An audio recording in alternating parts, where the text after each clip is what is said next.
సంబంధించిన ముఖ్య నాయకులు కూడా మీటింగ్ ముగిసిన అనంతరం కూడా బయటకు వస్తున్నారు. అంతేకాకుండా రేపటి నుంచి అసెంబ్లీ సమావేశాలు ఉన్న నేపథ్యంలో అసెంబ్లీ సమావేశాల్లో ఎలాంటి వ్యూహంతో ముందుకు వెళ్ళాలి ఏంటి అనేది అంశాల మీద కూడా మాట్లాడుతున్నారు. అంబటి రాంబాబు గారు కూడా సార్ ప్రధానంగా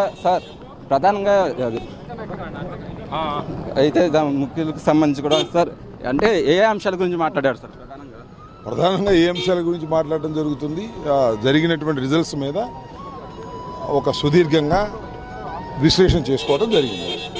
జగన్మోహన్ రెడ్డి గారు కూడా ఆయన అభిప్రాయాలను వివరంగా చెప్పడం జరిగింది. అంటే రాబోయే రోజుల్లో రేపు అసెంబ్లీ సమావేశాలు జరుగుతున్నాయి, రేపటి నుంచి ఎలాంటి వ్యూహంతో ముందుకు వెళ్ళబోతున్నారు, ఏ అంశాల గురించి ప్రధానంగా పోరాటం చేస్తున్నారు? ఈ 175 మంది 25 మంది పోటీ చేసిన వారి సమక్షంలో జరిగేటటువంటి చర్చ కాదు అది మాకు సంబంధించినటువంటి లెజిస్లేటివ్ పార్టీలో ఆ నిర్ణయాలు తీసుకున్నాం. అంటే ప్రధానంగా ఇంత తక్కువ స్థాయిలో కూడా ఫలితాలు రావడానికి కనీసం 11 స్థానాలకు పడబడడం, దీని వెనకాల ఉన్న ఫలితాలకు సంబంధించి ఎలాంటి పోస్ట్ మార్టం నిర్వహించారు, దాని ఏ అంశాల గురించి చర్చించారు? జిల్లాల వారీగా చెప్పగలిగే అంశాలు ఉంటాయి, కొన్ని చెప్పకూడని అంశాలు ఉంటాయి. అన్నింటినీ కూడా కూలంకషంగా చర్చించుకోవడం జరిగింది.